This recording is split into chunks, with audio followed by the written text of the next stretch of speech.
Welcome in, everybody, to Fantasy Pros. This is the Fantasy Baseball Podcast. It's me, Joey P, Joe Pisapia, and today we are ever so close to opening day and leading off, which starts on Wednesday this week, 12:30 p.m. Eastern, live. You can watch myself and my good friend, the Welsh, talking baseball, talking fantasy, talking wagering, talking DFS, talking baseball, period, having a good time. Every single weekday, 12:30 Eastern. We're going to kick off the day before opening day because we just can't get enough baseball. But before we get to opening day, training camps are ending.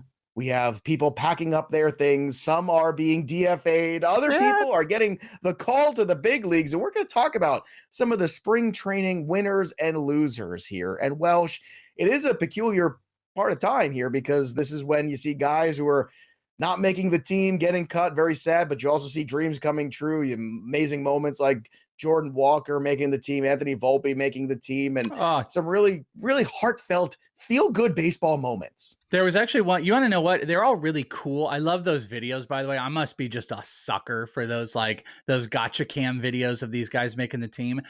Today, as we're recording this on Monday, the latest one to drop was Bryce Terang with the Milwaukee Brewers made it. And there was something really cool about that one because they really were trying to get him. They were just like, well, we're going to option you to Colorado. And then he didn't process it. And it's a really cool thing. It's a weird time for me too, Joe, because out here in Arizona, I've been going to camps for 6 weeks. I've been out almost every single day, going out, watching players, seeing progression and stuff like that. And it's kind of coming to an end, though I will tell you, I was able to go and check out the Padres and get to see Juan Soto, who looks like he's going to be good for the season. And that's part of it as well. You're seeing dreams get crushed, dreams appear and materialize. And then you're also seeing players that we have a little bit of panic on for the last couple of days of what could be drafts if you have one right before the season starts, and you could maybe feel a little bit better about Juan Soto actually playing and starting after he played a big old rehab assignment game today. And Joe Musgrove pitched as well, and he looked pretty good. I thought that Joe Musgrove overreaction was so crazy. I was like, guys, it's a toe. He'll be okay in a couple weeks. Like, stop dropping him in drafts. I saw him go in the 5th round, 6th round of another draft, a deep league. I was like, what are you doing?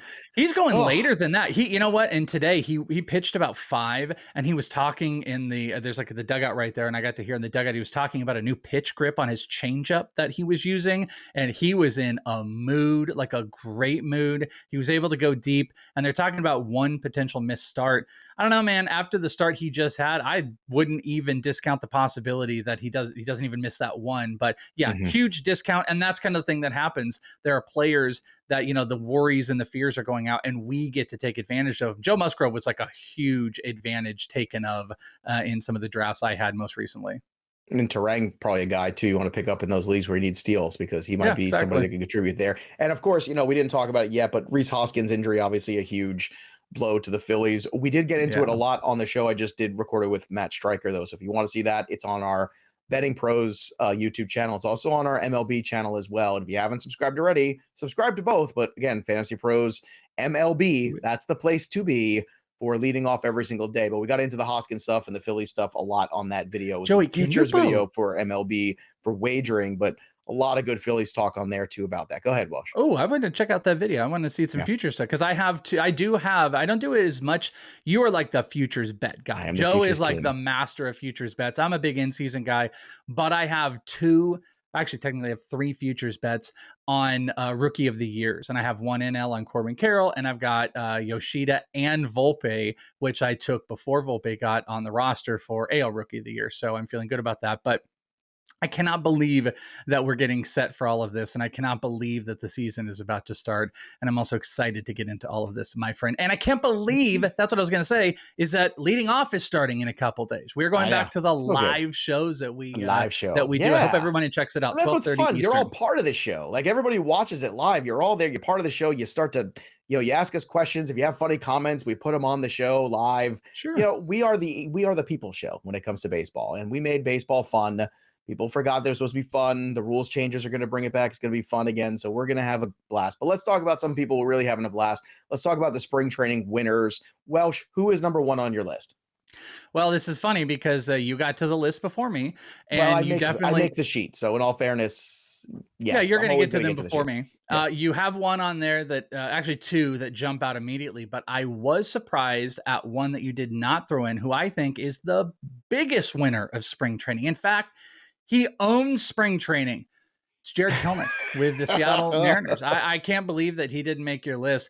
Kelenic was just borderline into obscurity. Kind of like where Joe Adell is, unfortunately. Joe Adell, perennially what happens in late March, he gets optioned to AAA. And I kind of felt like that was what was going on with Kelenic. Seemed lost. We found out in this offseason he was finally letting people into his brain trust. He was going to finally let people speak to him and go to Driveline. And that's such a weird thing to think that this wasn't happening before, especially with all the struggles. Well, guess what? It seems to be materializing because he had a phenomenal spring, hit 360 in spring, an almost 400 OBP, and over 1,100 OPS. He had 4 homers, 3 stolen bases, which I think is huge. When we're sitting here and talking about who are the guys that are going to benefit, a guy like Jarred Kelenic is a man on a mission, and there's a little bit of an advantage, and he's not going to hit high in the lineup. I think Jarred Kelenic, if he's hitting and he's out there, he's going to steal 20-plus bases this year. He had 18 hits in 50 at-bats, and hitting over 300 while minimizing some of the strikeouts is one of the biggest wins. And guess what? As much as everybody is sitting here being like, it's spring training, it's buying in. People are buying in, and his ADP is rising because this might actually happen. So you want to talk about spring beneficiaries and spring risers. You didn't put him on here. I think he is the number one player. It's Jarred Kelenic. Listen, man, I got my first share of Kelenic in my home league this year. It's an you? 8-person keeper, 15-team league, and I got him for $8. And I want to see, like, for $8, I'm like, you know what? That return could be massive. If he becomes that guy that he was always supposed to be, it's great. And if it doesn't, the $8 isn't going to kill me. And there's not really anybody holding him back necessarily. They got AJ Pollock there never in there, has been. I mean, maybe we can argue Kelnic's been the guy holding Kelenic back at the end of the day. Oh, maybe no question. Not listening and opening up the brain trust or whatever the hell it was. Like, maybe this is the thing, but this is it. Like, this is kind of, you know what, or get off the pot for him. But it was a very encouraging spring, man. The guy looked great. I watched some of the at-bats too that he took. He looked comfortable. Now it's just a matter of just bringing that over. And look, when they sent him back down last year in AAA, you pointed out on the show the other day, he looked great. Like, there was no reason not to be excited about the potential of Kelenic finally realizing his potential. The number one guy for me is Anthony Volpe, which, it's funny, Sunday morning, I was on with Matt Stryker on Sports Grid, and we were talking about the Rookie of the Year odds, and I said, look, it's plus 800 for him right now. Like, go get this, because if he gets the call and he gets called up there, it's probably going to move very rapidly where that number's not going to be there anymore. So if you like him, you go ahead, you take him at that number, and you hope for the best that he does get a lot of play. He's going to hit ninth. By the way, that 800 moved to plus 650 overnight. So yeah, DK, it was 7. I got him at 750 like a week or so ago, and it's up to 500 right now. So it's even lower there. Where were those good odds you just got?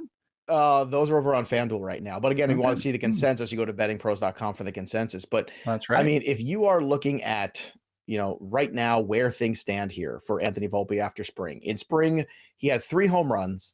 He had 5 stolen bases. He had 302 with a 413 OBP, a 623 slugging, and a 1036 OPS. Spring training doesn't mean a lot. But what I saw out of Volpe in AA, what I see the Yankees moving towards, which is a younger product, which is, the more you have these young kids on these, smaller contracts, the more you can afford to go out there and be the Yankees again and start signing big free agents again. They spent a lot of money on Aaron Judge. They got a lot of money on Garrett Cole, and they got to offset that. And I don't know how long Donaldson is for this team. I really don't. Like, at the end of the day, I could see him getting moved on from. But the fact that they recognize that Volpe's that energy spark they need, I think is going to be a good thing for that team too. I think they kind of need a little of that. I don't expect him to stick in the 9-hole very long. If he hits, he is going to move up that order very quickly. So to me, Volpe's put himself in a great position there. So he's my number one guy. Before we get to the next guy here on the list, because we've got a good amount of these guys here that we want to talk about today, I want to talk about a really cool opportunity here, something that I know the Welsh has gotten into recently too. It's one of our sponsors here on the show today, and that is So Rare, which is So Rare MLB. Now, if you don't know what this is, it's a revolutionary free-to-play fantasy baseball game that's officially licensed digital cards for all 30 MLB teams. So if you go to fantasypros.com/collect, again, fantasypros.com/collect, and you sign up today, you can build and manage your fantasy baseball MLB team like a pro GM and compete against other opponents worldwide in epic rewards. So unlike other fantasy baseball platforms, So Rare managers truly own their fantasy experience by scouting, buying, selling, and competing with player cards each and every week. So basically, it's fantasy meets cards meets NFTs. It's kind of like That all in you this place own, by the way. This is that an you important own, thing. right? This is You yours. own these You own cards when this. you play it. And that's Yeah. like, I'm a collector. And actually, if you guys want to check it out on the Fantasy Pros MLB channel, I have an introduction video that you can check out that Yes. kind of goes Check through it this and out. talks you through a lot of what Joe's talking about. But So Rare is pretty fascinating with the ownage of the cards. They have like 1-of-1s to 5,000 and common cards. And then you play in matchups with roster construction that you guys build, and you can win not just more cards, but some pretty cool events and experiences as well. So I highly suggest you go check it out. And I will have some more So Rare content on the YouTube Nice. channel in the coming months. Very cool. Another reason to subscribe to the YouTube channel. And right now, if you want to go join that whole competition, fantasypros.com/connect, take your fantasy baseball experience to the next level with So Rare MLB. So Rare MLB, the next era is yours. So let's get into number 2 on your list. Welsh, whose era is it next? Well, it is going to be Jordan Walker's. This is a pretty easy one. You know, you got Anthony Volpe, which I 100% would have put on here, but you didn't put Jordan Walker on, so why not? You want to talk about Springs? I'm a nice guy. Yeah, no, I actually felt like this was one of those that you purposely left for me, knowing that I was going to fill it out. I did. But if you want to talk about the new era, it is Air Jordan, if you will. And did you know, by the way, I say that lovingly, he actually does a few inscriptions. He actually have the ball right up here.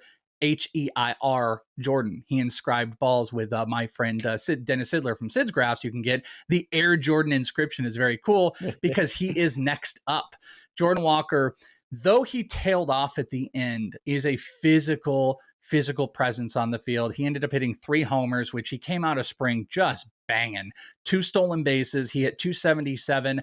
Needs to walk a little bit more. His strikeouts got a little bit crazy on the back end. I will say that I do think there's a possibility there's some volatility where I actually think Volpe is a little bit safer, and like where I don't worry about Corbin Carroll and where he is because of his floor. Walker's a little bit more volatile with some of the swing and miss, but he also is maybe the most explosive of any player.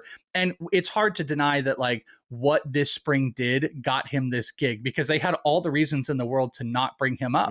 I think 40-man construction, Dylan Carlson, Alec Burleson, and just not starting the clock. They had all the reasons to not do it. That hot start did it. And if you watch the video of when he was added on, it was also like how he overcame the adversity of his struggles with a little bit of a shoulder injury and struggling at the back half of spring and how he maintained himself. He's the guy. He benefited. It's no doubt he is one of the top spring risers that we are going to be taking a looking at. And he's one of the most exciting prospects for the 2023 season. And he's also why, this little tidbit here, Corbin Carroll's Rookie of the Year number has dropped a little bit on some books. And I might go rebet that because Jordan Walker making it moved him down. I got Corbin Carroll plus 700 when it first opened. I ran to the book to get that. Better number than I got, but I bet it months and months ago. But I'm going to rebet it because Walker making the roster has literally pushed him down a little bit more. So it's better odds than I got like 3 weeks ago. Yeah. Look, last year, again, Verlander 25-1. We got so many good things, right? I'm begging you, go watch that show, everybody, and go look, even small investments. Look, you make some of these small investments, $10, come away a couple $100 in some of these if you do it right. So just, stick with us, go check that out. And there'll be a lot more of that along with our fantasy coverage here at MLB. We do it all. Let's continue on here with some of the winners from spring training. Another one for me is a guy who actually did not make the team, but I think opened up a lot of eyes, and that's Brett Baty, third baseman for the New York Mets. And I'm not trying to be a homer here. Everybody knows I'm the biggest self-loathing Met fan that is ever been in the entire history of the universe. But I think what you saw was, you saw the smooth left-handed swing. You saw him handle major league pitching. You saw everything you needed to see. And Eduardo Escobar is a good player. He's a role player. He's a guy that the Mets, really like, and the Met clubhouse really likes, but he's not going to be the everyday third baseman the entire year for the Mets. It's just not going to be the case. Brett Baty is eventually going to come in here and be a thing. And I think that it's something everybody should pay attention to, because if you drafted him and you saw he got sent down, you're a little bummed right now. I wouldn't be. I would just keep him on the bench. If you absolutely have a short bench and you can't handle it, I get it. You need more help, streaming pitchers, whatever. But if you have the ability to hold this player, I would hold him. Because I see a place where by Memorial Day, he's taking over that job. I think he's going to be undeniable at AAA. I think there's very little left for him to prove. I think spring training goes a long way, just showing that he could hit major league pitching. And he did that. The defense is something that he's worked on too. I saw there was one errant throw. I was watching a game where he, did miss a throw there at one point. But other than that, the glove is pretty good. The bat is exceptional. And the Mets need a little bit more left-handers in that lineup. And I think he goes a long way in that sense. So Brett Baty's a guy for me that is going to be up probably by June. And if you're looking for a player for 4 months who might have an everyday job at third base, which Welsh, how many times have we talked about how tough third base is? Yeah. To me, he's a win kind of player. Who's next on your list here? Your third guy for the winners in spring training. Well, my final riser here, it's actually probably a little bit questionable about how much did he rise because of the spring, but I've been talking about him since day one, and Joe will attest to it. I'm not new to this game. If anything, I had to be one of the original conductors, because if there are 3 players that I'm associated with this spring, Joe, it's Corbin Carroll, Lars Nootbaar, and Jeffrey Springs. And I think what happened with spring, which I think is just no pun intended, this spring with Springs, is that there was a lot of talk, people like me talking about how excited they were with the pitch mix and him getting more, but also take a look at the results that went along with all of this hype. 14 innings pitched this spring, 24 strikeouts, did not give up an earned run, and had a .5 whip. Spring stats don't matter, but when you're talking about big breakout pitchers, guys that are ready to take the next step, like we've been talking about, when they come out and they are absolutely unhittable, dominant in spring, it's something to take a look at. Plus, we've seen a little bit more sweeper action in his pitch mix. He's changed that up, which gets the hardcore pitching guys excited. Jeffrey Springs is a guy that projections still aren't pushing up, but I'm telling you, I have thought since day one that this is a guy that's got top 20 SP upside. It really is just built around how much can he get pushed this year. And I firmly believe he will push projection innings pitch limits on projections this year. And this is why I think he's going to be such a dominant guy. And we have seen his ADP rise and rise and rise. And some of it must have to do with this insane spring that he had. Speaking of great springs and guys we've talked about ad nauseum, how about Reid Detmers? That's my last guy to talk about. I would have added him if you didn't, my friend. 17 innings in spring, 2.60 ERA. Gave up just 10 hits. Nobody's squaring this guy up. He struck out 23 guys in those 7 innings. Gave up just 5 walks. The whip, 0.87. The batting average against 1.61. I mean, Reid Detmers has really emerged, and I'll tell you what, an Angels rotation that we have been so tough on over the last couple of years, that really has just, they have failed to develop pitching. That has been a big problem for this organization in the past, and this is an opportunity for them to kind of right that. And, the Angels on paper, they are deeper than they've been in a while. They need somebody to step up in that rotation. If Reid Detmers pitches like a front-end starter along with Ohtani, this is a very different Angels team potentially. I say potentially because the injuries to Trout, when those things happen, it seems like annually, it just drags everything down with it. But Reid Detmers is in a unique position right now to be that complement to Ohtani, to be that guy towards the front of that rotation. And that completely changes the look and feel of this team. And in fantasy purposes, he's a pitcher that I thought would really start to rocket up. Like I saw Springs ADP rocket up. Detmers really didn't. It really just kind of hung up. It moved a little bit, and maybe some of the sharper leagues, you see him go around maybe too early. But I'm telling you, like those teams that were aggressive on Detmers are going to be really, really happy for it. Before we get to the losers, boy, that's one of the best transitions I get to do all year. Before we get to the guys who spring did not work out for, maybe spring was not their favorite season. I want to remind everybody too, that now that we are transitioning into the regular season, for those of you who already went premium Fantasy Pros, that's awesome. Congratulations. Now you get access fully to my playbook. But if you haven't yet, I'm telling you, it's the best suite of tools you're ever going to find. My buddy Kurt, who I just talked to Welsh about before, he hasn't played fantasy baseball in years. He was a huge fantasy baseball nerd, and now he's gotten back into it, and he got our tools, and it helped him with the draft. He said, this is the greatest thing I've ever seen.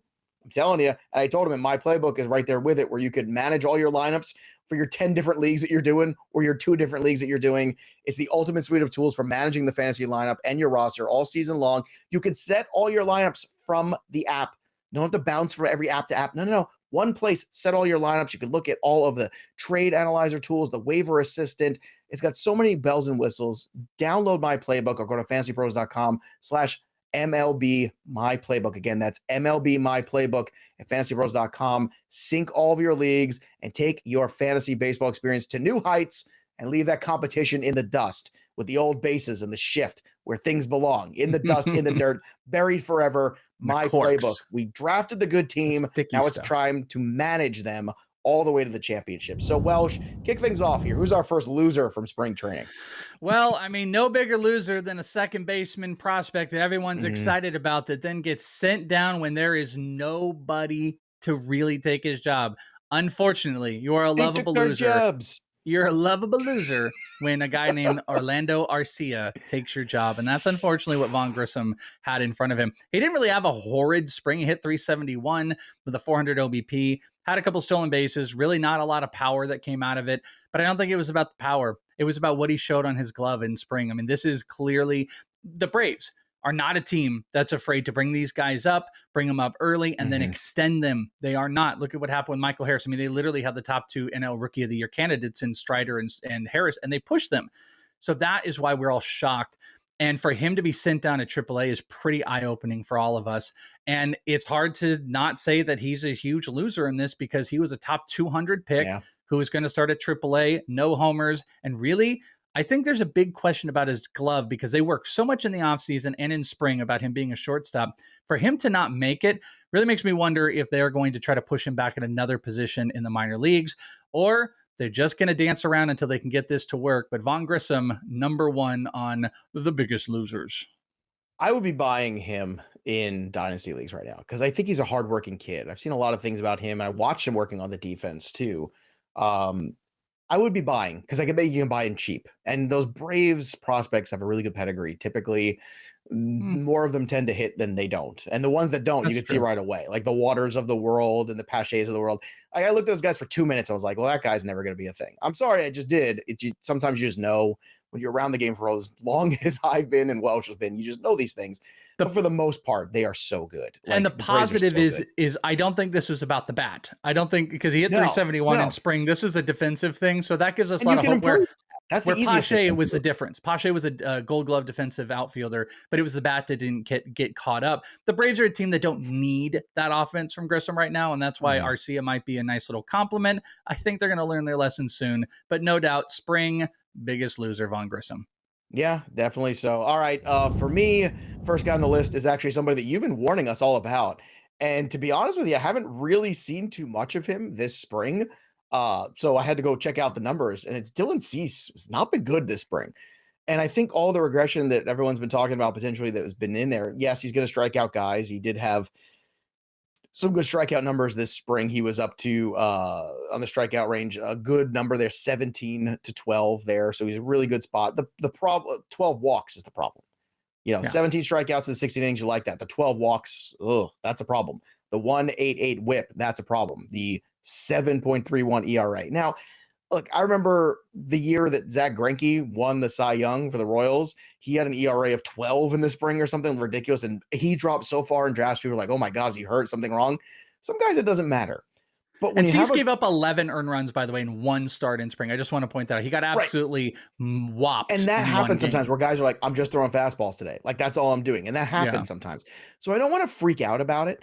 But it is one thing where you have expectations of regression a little bit from what a guy did last year, and then you don't see him have a great spring or get lit up once or twice. It concerns me just a little. I'm not freaking out. I still think he's a top 25 pitcher without a doubt, but he was going closer to that top 10 universe, and I think that's a conversation that we've been trying to have all year long. Spring did not make that conversation easier to have. Next on your list of losers, Welsh, who is it from spring? Well, this name might not jump out to you, but he was all but a lock for at least a DH spot coming into this spring. And guess what? Optioned out. It's Juan Yepez. And unfortunately, he is one of the catalysts and the results of Jordan Walker making this team. And Juan Yepez didn't have a good spring either. 224 with a sub 300 OBP. He did have a bunch of RBIs and one homer, only 13 hits and 58 at bats with barely over a 600 OPS. And, they had other options. Like Dylan Carlson is not someone that they had to keep up. You had Alec Burleson. I'm not even caring, nor do I care about options or anything like that. This is what gets them going there. But Yepez has been a little bit of a question defensively, so the bat has to play. And this was a guy that if you're hitting 6 or 7 in the Cardinals lineup as a big bat first power guy, there actually was a lot of sneaky potential there.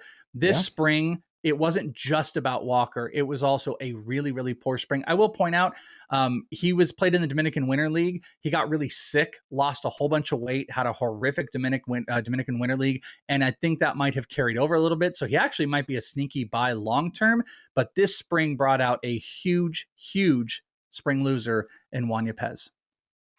Well, I don't know how to phrase this except that my number 2 guy on my list is maybe the anti-Kelenic. You know, like if Jarred Kelenic it was that prospect on his last leg who needed to have a really good spring, kind of capitalize on that and give you good feelings. I think this is the end of the Joe Adell train. I mean, Joe Adell was a very highly regarded prospect everywhere for many years now, and he's gotten more than one opportunity. And I think a good spring would have gone a very long way to maybe map out the rest of his career being a major leaguer. But Welsh, he had 229, 48 at-bats. Now, he did have a couple homers. He did have 4 homers, but here's the bigger problem. 22 strikeouts in those 48 at-bats. That ain't going to get it done. To me, that's a guy that is still not having good pitch recognition skills, a guy that's not getting the good pitch to hit, a guy who's not taking good at-bats, making good contact. He had 2 walks all spring, 22 strikeouts. He had 1 stolen base, so he's an athletic kid, but the 1 stolen base, 1 caught stealing.